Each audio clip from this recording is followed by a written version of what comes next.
Hello guys, I welcome you all to my YouTube channel Hope RBI. In this particular lecture, I'm going to talk about my daily timetable for the RBI Grade B preparation.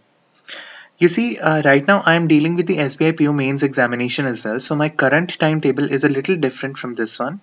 But for the RBI Grade B preparation, I primarily use the timetable that is being discussed in this video.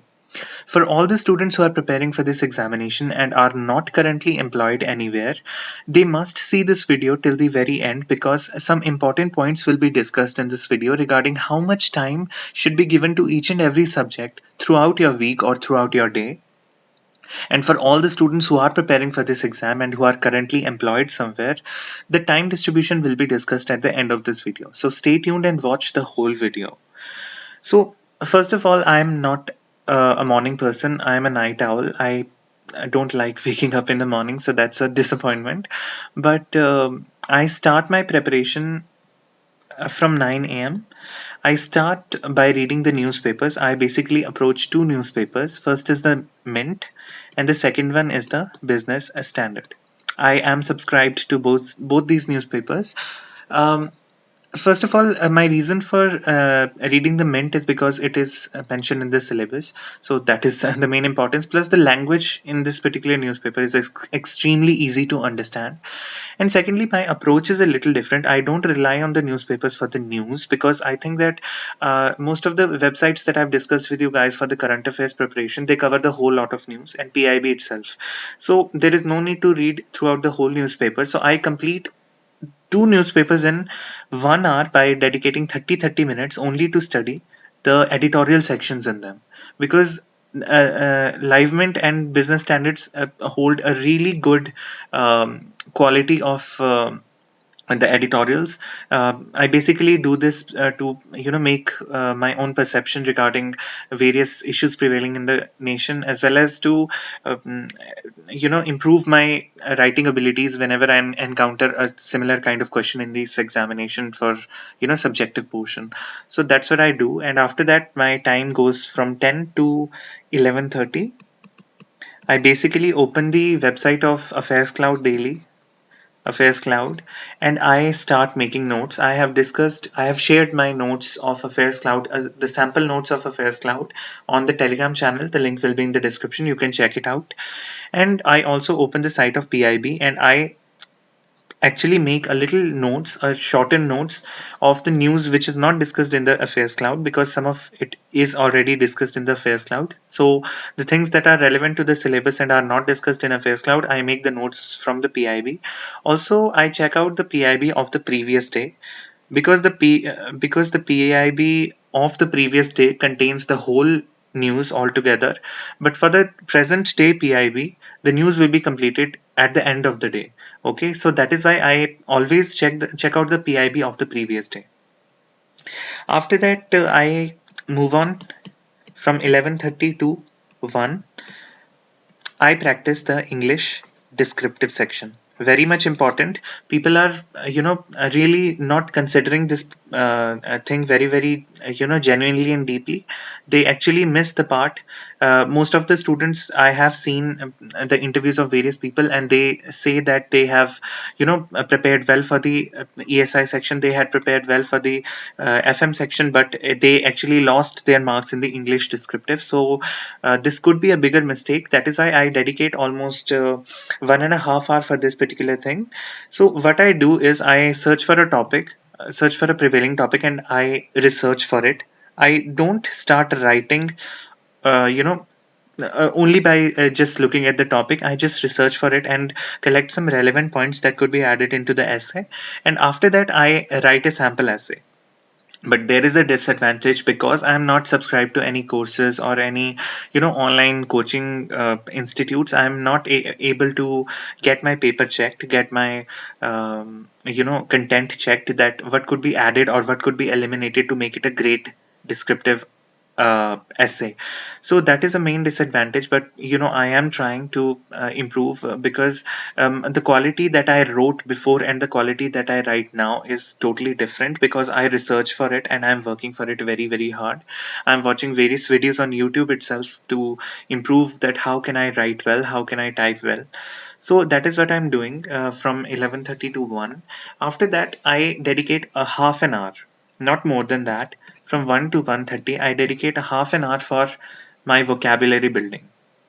It's a very important thing for the descriptive section as well as for your English objective paper on the preliminary phase of this examination, because to increase your vocabulary means to express your thoughts, express your ways in multiple ways. Okay. So that is why I try to learn new words. So what am I doing for improving the vocabulary? There is an app known as Volt. I have downloaded this app on my phone, on my Android phone. You can download it as well, and I almost cover 20 to 25 words from this particular application. And I also have a cat book, Verbal Ability Book of Cat. So I open their book and I start learning new words. They have a list of synonyms and antonyms in that particular book. So I open that and I try to remember good words, good chunk of words, almost 30 to 40 words in this half an hour. So that is it for vocabulary. I don't dedicate much of it. And after that, I just take a little bit of rest. Take lunch, and after taking lunch, I try to get my mind diverted out of the whole scenario of preparation. So I sometimes I watch some movie, or sometimes I search for some other articles. Like for I like music, so I read good articles regarding music. I like cooking, so I watch some of the cooking channels or the cooking shows. So that's what I do, and after that I start preparing for, again, at 3 to 5 p.m., and this is the fixed time for the government schemes. I've already discussed my strategy to prepare for the government schemes. The link will be in the iCard.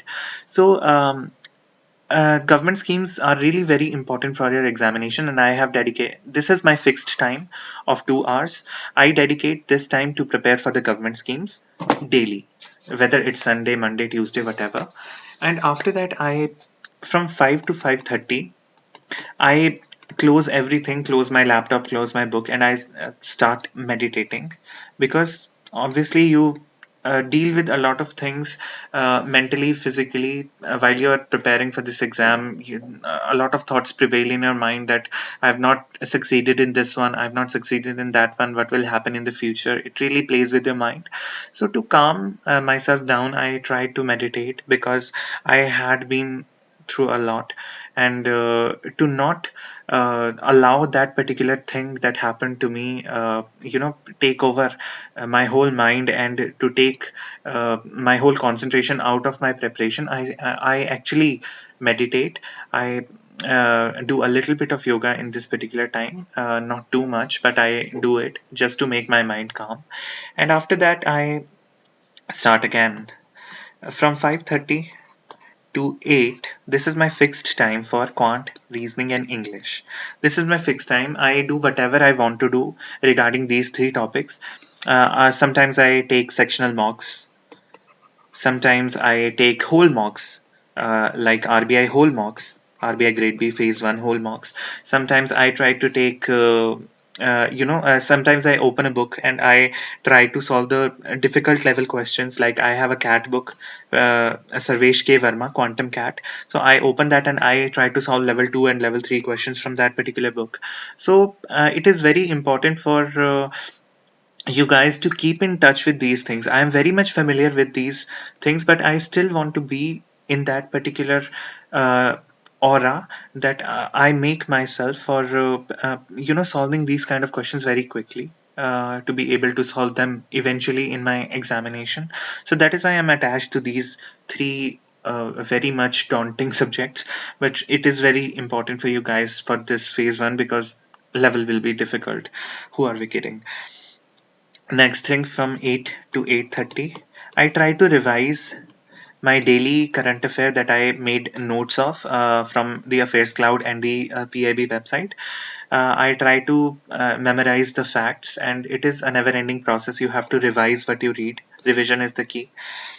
The next thing I do is, after that I take dinner. I I use a little bit of social media for making myself a little bit, making my mind freshen up. And I watch one of my favorite TV series and or any movie. So I did that, and I do that in this particular time. And after that, I start preparing from 10 to 12.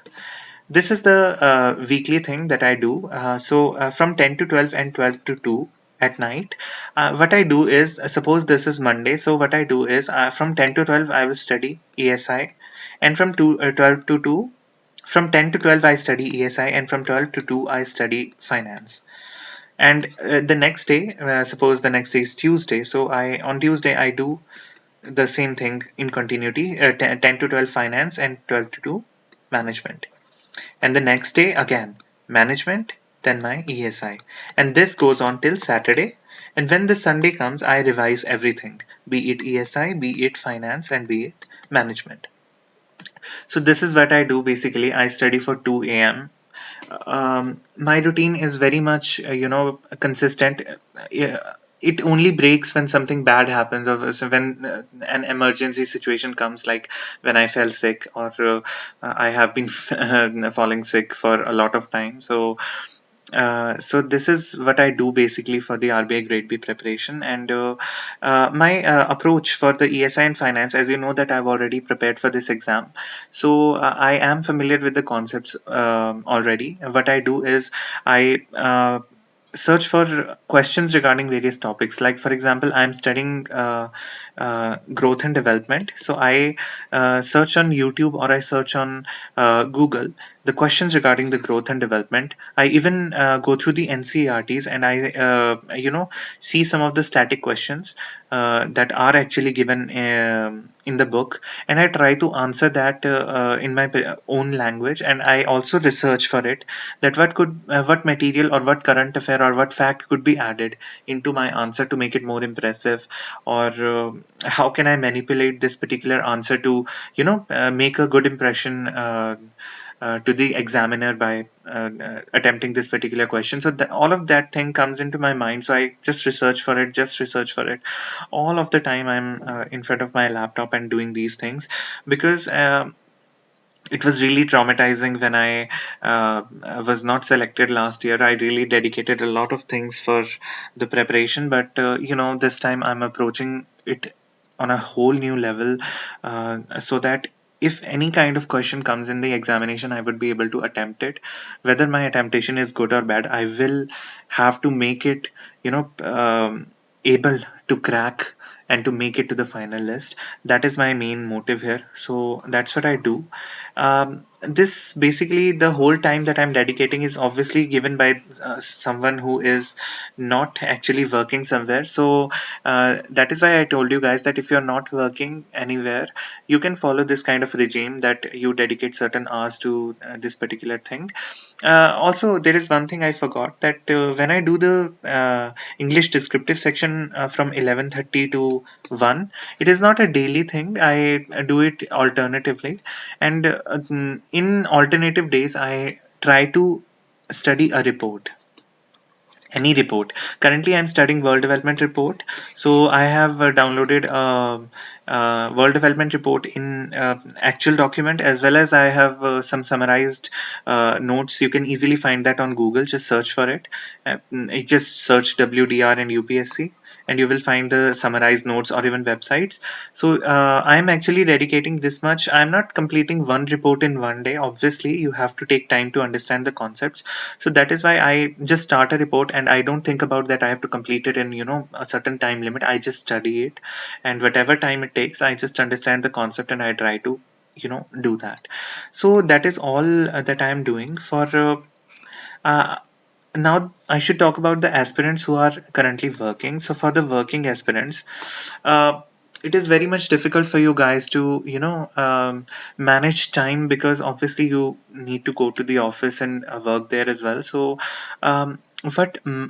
in my own opinion, obviously I'm not a good person here to talk about this particular thing, because I have never worked.